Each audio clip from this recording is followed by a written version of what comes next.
The vast Texas plains stretched endlessly under a crimson sunset, where the wind carried stories of heartbreak and hope across miles of untamed land. In a world where isolation can break a man's spirit, sometimes salvation comes in the most unexpected forms. This is the story of Samuel Crawford, a broken rancher who thought his story was ending, until 5 mysterious girls appeared at his darkest hour, changing everything he thought he knew about family, purpose, and second chances. Before we dive into this incredible journey, let me know in the comments which city you're watching from. I love connecting with viewers from around the world, and your location might just influence future stories. The weight of Allen's get the shovel bit into the hard Texas earth, with a metallic scrape that echoed across Samuel Crawford's 400-acre ranch. Sweat dripped from his weathered brow, despite the cool October evening air that swept across the Panhandle Plains. At 62, his hands were calloused from decades of ranch work. But tonight, they trembled slightly as he dug deeper into what he grimly knew would be his final resting place. The ranch house behind him stood like a monument to his failures, paint peeling from its wooden siding, shutters hanging askew, and windows that hadn't reflected joy in over 3 years. The silence was deafening. No cattle lowed in the distance anymore. He'd sold the last of his herd 6 months ago to pay off mounting debts. No dogs barked from the porch. Old Blue had passed last winter, and Samuel couldn't bear to replace him. Samuel paused, leaning heavily on the shovel handle, and gazed across the land that had been in his family for 4 generations. His great-grandfather had carved this ranch from nothing in 1889, building it into one of the most prosperous cattle operations in Potter County. His grandfather had weathered the Dust Bowl and the Great Depression. His father had modernized the operation, installing irrigation systems and expanding the herds. And now Samuel was about to end it all. The wind picked up, rustling through the few remaining cottonwood trees his grandmother had planted near the house. The sound reminded him of Martha's laughter, light, musical, full of life. His wife of 35 years had been the heart of this place. She'd tend to a vegetable garden every morning, hanging laundry on the line while humming hymns from their small Baptist church in nearby canyon. The ranch hands would gather in her kitchen for coffee and homemade biscuits, sharing stories and complaints about the weather. But Martha was gone now, claimed by cancer that had ravaged her body for 18 brutal months. He'd spent their life savings on treatments, traveling to Houston, Dallas, even trying experimental procedures in Oklahoma City. Nothing worked. She died in their bed on a January morning, holding his hand and whispering that she'd wait for him. The medical bills had been devastating. The ranch was mortgaged to the hilt, and the bank had already started foreclosure proceedings. His only son, David, lived in Austin with his own family, struggling to make ends meet as a high school teacher. David had offered to help, but Samuel knew his son barely had enough for his own mortgage and his daughter's college funds. Samuel had no siblings, no extended family to turn to. His few remaining friends were dealing with their own hardships: drought, falling cattle prices, and the relentless march of corporate agriculture squeezing out family ranches like his.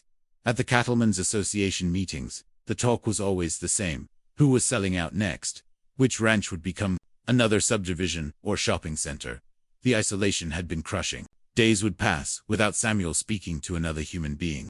He'd tried to keep busy with ranch maintenance, but without cattle, there wasn't much point.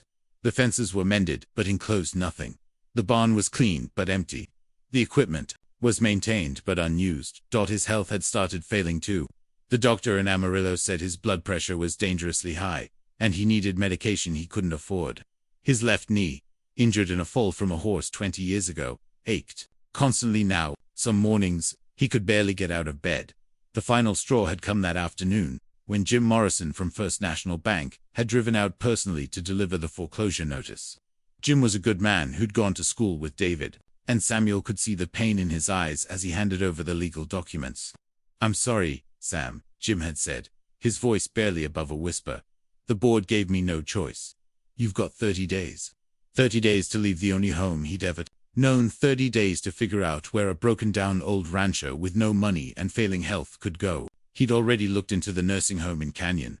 The waiting list was 2 years long, and the cost was more than his Social Security check anyway. As the sun began to set, painting the sky in brilliant shades of orange and purple, Samuel resumed digging. The hole was about 4 feet deep now. Deep enough, he figured. The .38 revolver his father had given him for his 16th birthday was already loaded. Sitting on the porch steps where he'd left it, he thought about writing.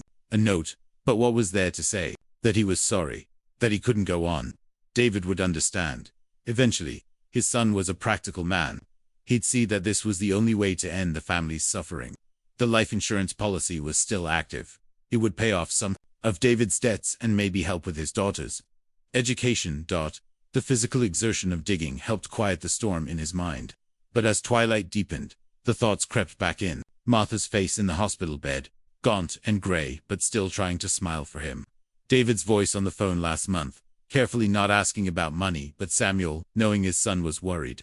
The empty mailbox that once brought letters from grandchildren, who now lived too far away to visit. Samuel had always been a religious man, attending First Baptist of Canyon every Sunday until Martha got too sick to go. But lately, his faith felt as dry and cracked as the prairie soil during drought season. Where was God when Martha was suffering? Where was God when the medical bills piled up? Where was God now, when an old man had to dig his own grave because he had nowhere else to turn? The wind shifted, bringing with it the scent of sage and the distant rumble of an approaching truck. Samuel looked up from the hole, wiping his forehead with the back of his hand. Probably just someone using his ranch road as a shortcut to the highway. It happens sometimes, despite the no trespassing signs. But as the sound grew closer, he realized the vehicle was slowing down, turning into his driveway. Samuel climbed out of the hole, his joints protesting, and walked toward the house to retrieve the revolver. He wasn't expecting visitors, and in his current state of mind, he didn't want any. The truck, an old Ford pickup with rust spots and a cracked windshield, came to a stop near the front porch. The engine coughed once and died. Samuel reached the porch steps and picked up the gun, not to threaten anyone, just to have it ready. The truck door opened with a screech of protesting hinges, and a woman stepped out. She was maybe 35, with long brown hair pulled back in a ponytail and wearing jeans, boots, and a denim jacket. Her face was tired but kind, with a sort of weathered beauty that came from years of hard work and honest living. "Mr. Crawford," she called out, her voice carrying a slight accent Samuel couldn't quite place. "I'm sorry to bother you so late. My name is Rosa Martinez." Samuel didn't answer immediately. He stood on the porch, the revolver held loosely at his side, trying to figure out what this woman could possibly want from him. "I work for Child Protective Services," Rosa continued, seemingly unfazed by his silence. "I have some children here, who, ... Well, they need a place to stay tonight. Just tonight. I know this is unusual, but we're in a desperate situation." Samuel's first instinct was to tell her to leave. He had his own desperate situation to deal with, and he certainly wasn't equipped to handle children. But something in her voice, a note of genuine desperation that matched his own, made him hesitate. What kind of children? He found himself asking. Rosa walked around to the passenger side of the truck, and Samuel saw a movement in the cab. 5 girls, she said.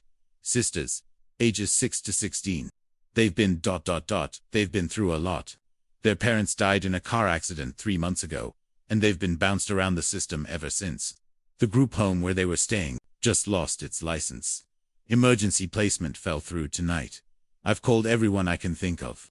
She opened the passenger door, and Samuel saw them, 5 faces looking out at him, with the wary expressions of children who'd learned not to trust adults too quickly. The oldest, a teenager with dark hair and defiant eyes, held a sleeping toddler. The others clustered around her protectively. "I know you're not a licensed foster home," Rosa continued, "but I've heard you're a good man. Mr. Crawford, the pastor at First Baptist, gave me your name. Said you and your wife used to help families in need." Samuel felt a hollow laugh building in his chest. Pastor Williams didn't know how far he'd fallen, how close he was to ending everything. "My wife's dead," he said flatly. "I know," Rosa said gently. "I'm sorry for your loss. But right now, these girls have nowhere to go. The next available placement isn't until Monday, and it's in El Paso. That would mean splitting them up, maybe permanently. They've already lost so much." As if on cue, the second oldest girl, maybe 10 or 11, started crying softly. The teenager holding the baby whispered something to her in Spanish. But Samuel caught the fear in both their voices. He looked at the gun in his hand, then at the hole he'd been digging, then at the truck full of scared children. The absurdity of the situation struck him. Here he was, planning his own death, and the universe had just delivered 5 kids to his doorstep.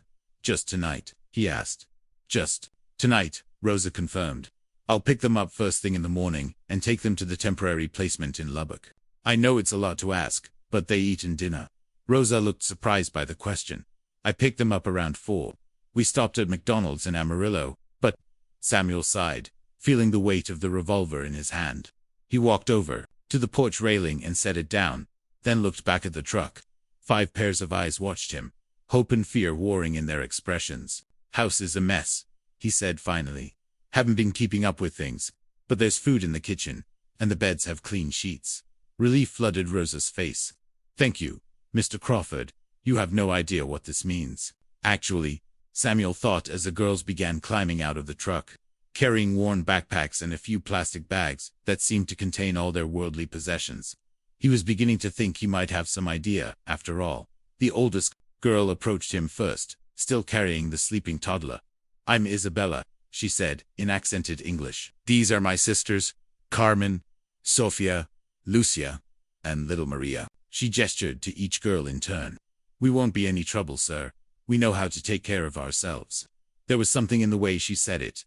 Too mature, too careful. That twisted something in Samuel's chest. These children had grown up too fast, learned too young that they couldn't depend on adults to take care of them. Well, he said, surprised by the roughness in his own voice. Let's get you all inside. It's getting cold out here. As the girls gathered their belongings and followed him toward the house, Samuel glanced back at the partially dug hole near the cottonwood trees. In the growing darkness, it looked like nothing more than a shadow on the landscape. Maybe, he thought, it could stay that way for one more night. Breaking bread and asked. The inside of Samuel's house reflected the neglect of a man who'd stopped caring about tomorrow. Dust motes danced in the light from the overhead fixture, and the air held the stale scent of a place that had been closed up too long. The living room, once Martha's pride with its carefully arranged furniture and family photos, now looked more like a museum of better times.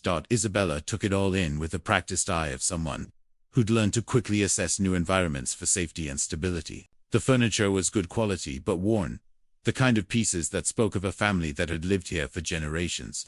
Children's drawings, probably from grandchildren who visited rarely now, were still stuck to the refrigerator with magnets. Their bright colors faded but still visible. Kitchens through here, Samuel said, his voice uncertain as he led them past the living room. He seemed surprised to be hosting anyone, like he'd forgotten how to be around people. I've got some ground beef in the freezer. Could make spaghetti, if that's okay. You don't have to cook for us, Isabella said quickly. We can take care of ourselves. Samuel paused in the kitchen doorway, studying her face. At 16, Isabella carried herself like someone much older, her shoulders set with the burden of responsibility for her younger sisters. Her dark eyes were alert, constantly checking on the others, making sure they stayed close. When's the last time you had a home-cooked meal? He asked. Isabella's careful composure slipped slightly. It's been ... a while. The truth was, it had been 3 months, not since before the accident that killed their parents. Group homes and temporary placements meant cafeteria food at best. Fast food, when they were being shuffled from one place to another. Isabella had learned to make meals out of whatever they could find. Crackers from vending machines, fruit cups from gas stations, sandwiches made with bread and whatever she could afford with the few dollars Rosa sometimes slipped her. Samuel noticed her hesitation and made his decision. Well then, spaghetti it is. As he moved around the kitchen with more purpose than he'd felt in months, the girls settled uncertainly at the old oak dining table. Carmen, at 13, had their mother's artistic eye and was sketching in a worn notebook she'd pulled from her backpack. Sophia, 11, stayed close to Isabella, her thumb finding its way to her mouth despite her age, a habit that had returned after their parents died. 9-year-old Lucia clutched a stuffed elephant that had seen better days, while little Maria, barely 6, had woken up and was looking around with the wide-eyed confusion of a child who'd been in too many strange places. Donji Stamas. Maria whispered to Isabella in Spanish. In a safe place, Isabella answered in English, wanting the old man to understand that they weren't being secretive. Just for tonight. Samuel glanced over from where he was browning ground beef at the stove. Your parents speak Spanish at home? Yes, sir, Isabella said carefully. But we all speak English too. Mama made sure of that. Samuel nodded, not pressing for more information. The girls had clearly been through enough interrogation from social workers and officials.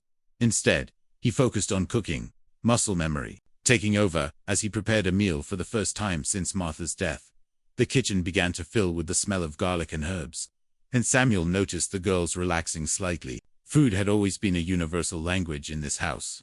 Martha used to say you could solve most of the world's problems over a good meal and honest conversation. There's a bathroom down the hall if anyone needs to wash up, Samuel said as he stirred the sauce. And there's a phone in the living room if you need to call anyone. Isabella's face clouded. There's nobody to call.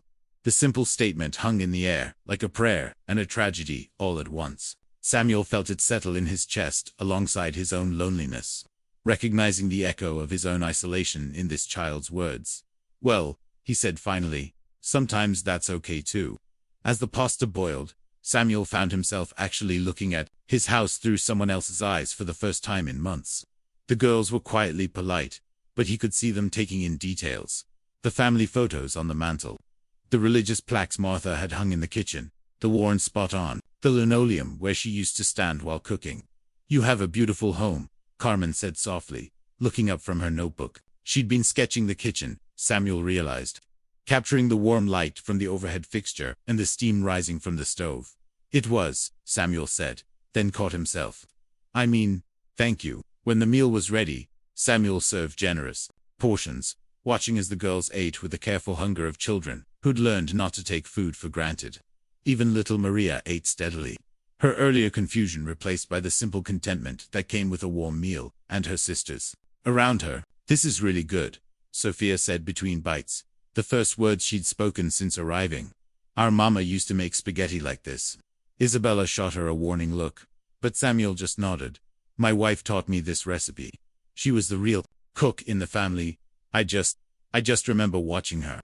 The mention of Martha brought a familiar ache, but tonight it felt different somehow. Instead of the sharp, crushing pain that usually accompanied thoughts of his wife, this felt more like the warmth of a treasured memory. What happened to her? Maria asked with the innocent directness of a 6-year-old. Maria, Isabella said, sharply, but Samuel held up a hand. It's okay, he said, meeting the little girl's curious gaze. She got sick, really sick, and the doctors couldn't make her better. Maria nodded solemnly, as if this explanation made perfect sense to someone who'd already learned that sometimes people you love just disappear. Our parents got hurt in a car, she said matter-of-factly. They went to heaven, but they couldn't take us with them. The casual way she delivered this devastating information nearly broke Samuel's heart.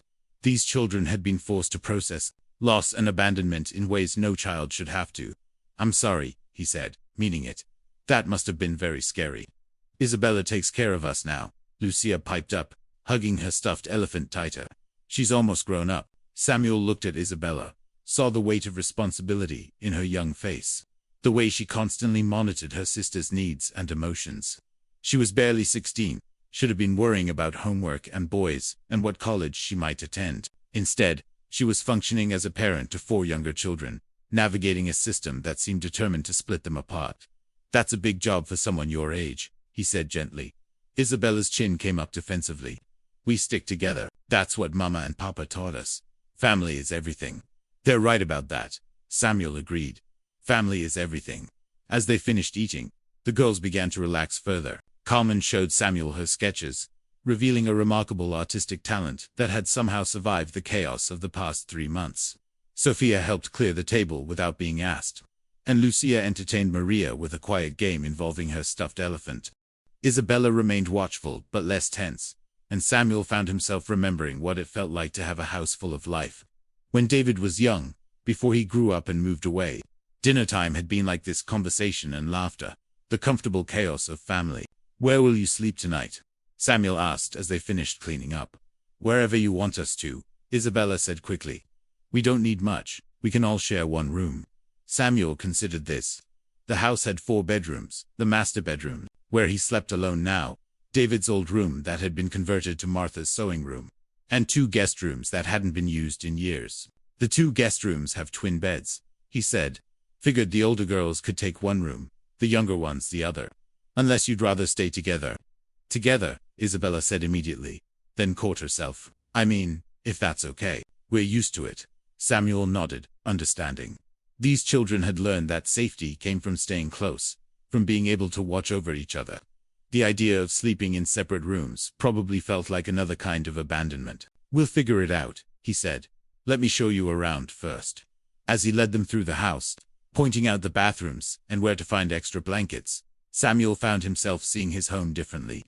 The girls were quiet but observant, taking in family photos and asking polite questions about the ranch. Their presence seemed to wake something up in the old house, like rooms that had been holding their breath were finally able to exhale. "You have horses?" Lucia asked, peering out a bedroom window toward the empty pastures. "Not anymore," Samuel said. "Haven't had livestock for a while now." "We used to have a dog," Maria said wistfully. "His name was Chico. But when we had to move—" She didn't finish the sentence, but Samuel could fill in the blanks. Another loss. Another piece of their old life that couldn't follow them into their new reality. "I had a dog too," he said. "Old Blue. He was a good dog. Lived to be almost 15. "Where is he now?" Maria asked. "He died last winter," Samuel said simply. "Sometimes that's just what happens when things get old." Maria nodded, accepting this explanation with the same matter-of-fact resignation she'd shown earlier. These children had learned too young that loss was a part of life. That loving something didn't guarantee you got to keep it. As they settled into the guest room, Isabella and Carmen, taking the twin beds while the younger girls arranged blankets and pillows on the floor between them, Samuel found himself lingering in the doorway. The house felt different with them in it, alive in a way it hadn't been for months. "Mr. Crawford," Isabella called softly. "Yes, thank you for letting us stay. I know we're strangers, and you didn't have to." "Everyone needs help sometimes," Samuel said, surprising himself with the words, "even old ranchers." As he turned to leave, he heard Maria's sleepy voice. "Will you still be here in the morning?" The question stopped him cold. How many times had these children gone to sleep somewhere, only to wake up and find themselves being moved again? How many temporary guardians had they trusted, only to be disappointed? "I'll be here," he said, and meant it. Back in his own room, Samuel sat on the edge of the bed and looked out the window toward the cottonwood trees. The hole he'd been digging was invisible in the darkness, but he knew it was there, waiting. But tonight, it would have to keep waiting. He had responsibilities now, even if they were only temporary. 5 children were sleeping under his roof, trusting him to keep them safe until morning.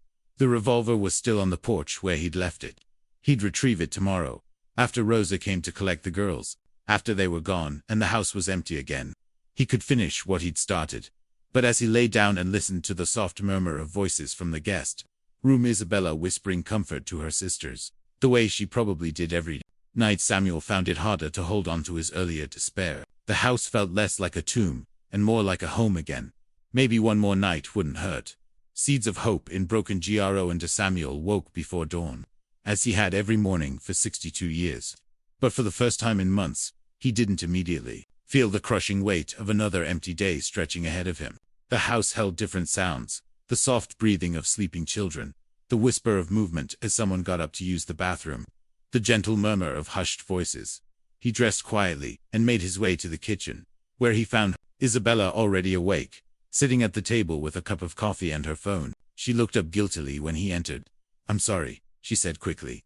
"I couldn't sleep, and I found the coffee. I hope that's okay." "Course it's okay," Samuel said, noting the careful way she'd cleaned up after herself, leaving no trace of her presence except for the single cup. "You're up early." "I always get up early," Isabella said. "I like to check on everyone before the day starts." Samuel understood. She was keeping watch, making sure her sisters were safe and accounted for. The responsibility never stopped for her, never took a break. "Rosa said she'd be here around 8, Isabella continued, checking her phone. "We'll be out of your way soon." Samuel poured himself coffee and sat across from her. In the morning light streaming through the kitchen window, he could see how young she really was beneath the adult mask she wore. Her face was tired, etched with worry lines that had no business being on someone her age. "Where will you go?" he asked. Isabella's shoulders tensed. "Rosa found a place in Lubbock. It's temporary, until they can find something more permanent." The way she said permanent suggested she'd learned not to believe in such things anymore. "What about school?" "We'll figure it out," Isabella said. The same phrase she probably used for every uncertainty in their lives. "We always do." Samuel sipped his coffee, studying her face. "What do you want to do? I mean, when you're grown. What did you want to be before our parents died?" Isabella finished. She was quiet for a long moment, then said, "I wanted to be a teacher. Elementary school. I love working with little kids." She glanced toward the bedroom where her sisters were sleeping. Guess I got some practice. The bitter edge in her voice cut deep. This girl should have been thinking about prom and college applications, not raising for younger children, while bouncing between temporary homes. Your parents would be proud of you, Samuel said. Isabella's composure cracked slightly. Would they? Sometimes I feel like I'm failing them. Like I'm not enough to replace what Maria and Lucia lost. Carmen barely talks anymore, and Sophia, she's so scared all the time. I don't know how to fix that.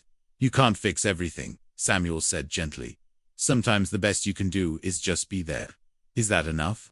Samuel thought about Martha's final months, how helpless he'd felt watching her suffer. How many nights he'd lain awake wishing he could trade places with her, take the pain himself. How inadequate love felt in the face of forces beyond his control. It has to be, he said finally. They sat in comfortable silence as the sun climbed higher, painting the kitchen in warm golden light. Samuel found himself remembering other mornings, like this, when David was young and would get up early to help with chores before school. The house had been full of purpose then, everyone working toward common goals. The sound of small feet padding down the hallway announced Maria's arrival. She appeared in the kitchen doorway, wearing mismatched pajamas and carrying her stuffed elephant, her dark hair sticking up in every direction. I'm hungry, she announced with the straightforward honesty of a 6-year-old. Morning to you too, Mia, Isabella said, standing to help her sister. I can make pancakes, Samuel offered, surprising himself. He hadn't cooked breakfast for anyone in months, but the offer came naturally. Maria's eyes lit up. Real pancakes. Not the frozen kind. Real pancakes, Samuel confirmed, already moving toward the pantry. He had all the ingredients: flour, eggs, milk, that was still good. Martha's recipe was burned into his memory from years of Sunday morning breakfasts. As he mixed the batter, the other girls gradually appeared, drawn by the smell of cooking food and the sound of conversation. Carmen brought her notebook, settling at the table to sketch, while Sophia helped set out plates and silverware.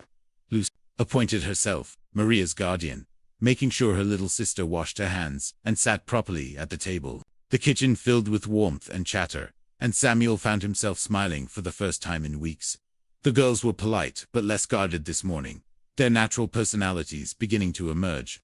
Carmen had inherited their mother's artistic eye.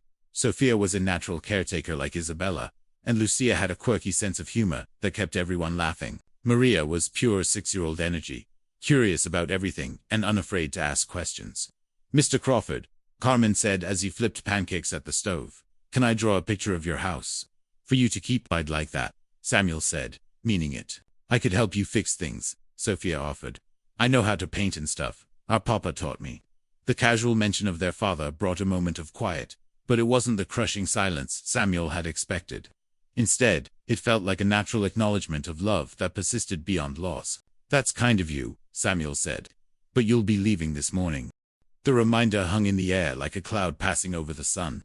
The girls' faces sobered, remembering that this was temporary, that they'd be moving on to another strange place, with new rules and new people to navigate. Maybe the people in Lubbock will be nice too, Lucia said hopefully. Maybe, Isabella agreed, but Samuel could hear the exhaustion in her voice. How many times had she tried to maintain hope for her sisters while fighting her own despair? They were finishing breakfast when Samuel heard a vehicle approaching. Through the window, he could see Rosa's truck turning into the driveway, and his heart sank in a way that surprised him. The girls heard it too. Isabella immediately went into manager mode, gathering their few possessions and making sure everyone used the bathroom before Rosa arrived. The easy morning atmosphere evaporated, replaced by the practiced efficiency of children who'd learned to pack up and move on without complaint. Rosa knocked on the front door, and Samuel let her in. She looked tired, probably hadn't slept much, dealing with the crisis that had brought the girls here in the first place. Morning, she said, offering a weary smile. I hope they weren't too much trouble. No trouble at all, Samuel said, and realized he meant it completely. Rosa studied his face, as if trying to read something there. The placement in Lubbock fell through, she said carefully. Family emergency. I've got calls in to some other possibilities, but ... double quotes, but.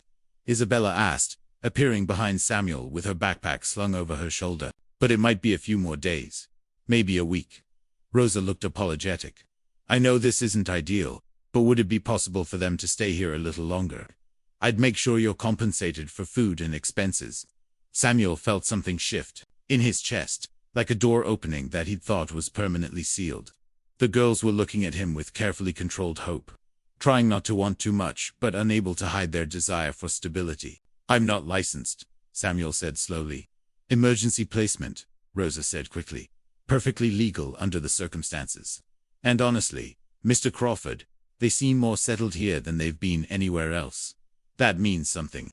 Samuel looked at the girls, Isabella trying to be brave, Carmen clutching her notebook, Sophia and Lucia holding hands, little Maria with her worn stuffed elephant. They'd brought life back into his house, given him a reason to get up in the morning, reminded him what it felt like to be needed. But they'd also be leaving eventually. The hole by the cottonwood trees was still there, waiting for him. Was it fair to get attached to something temporary? Was it fair to let the girls get attached to him? "I don't know anything about taking care of children," he said. "You did fine last night," Rosa pointed out. "And they're not babies. Isabella is incredibly responsible, and the others are well behaved. We won't be any trouble," Isabella said quickly.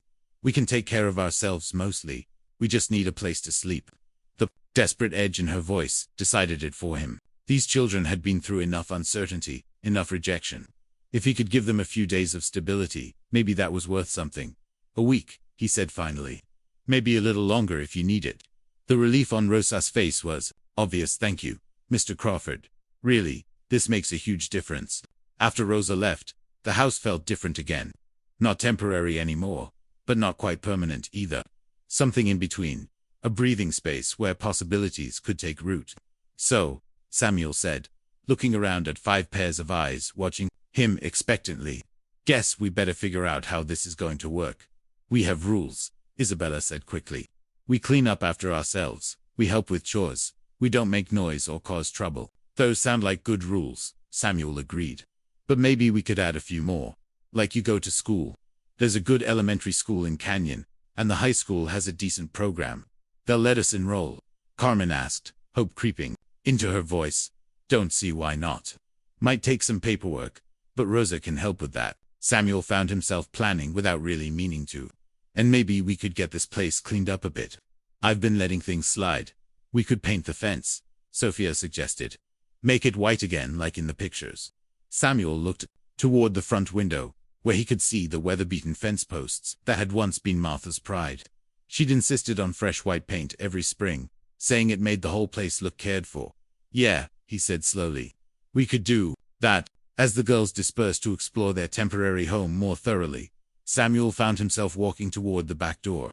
The hole was still there, partially hidden by shadows from the cottonwood trees. He stood looking at it for a long moment, then went to the tool shed and retrieved a shovel. But instead of climbing down to continue digging, he began filling it in. The earth fell back into place easily, as if it had never been disturbed. Within an hour, there was nothing left but a slight depression in the ground that would disappear with the next good rain.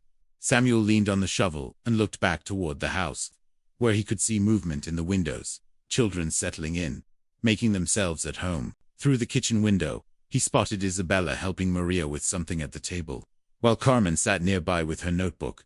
Maybe, Samuel thought, some holes were meant to be filled rather than jumped into. Maybe some endings were actually beginnings in disguise. Hearts rebuilt on sacred ground. 6 months later, Samuel stood in the same spot where he'd once dug his own grave. But now he was planting Martha's favorite rosebush. The morning sun cast long shadows across the ranch, and the sound of children's laughter drifted from the house, where Isabella was helping Maria get ready for school. The transformation had been gradual but profound.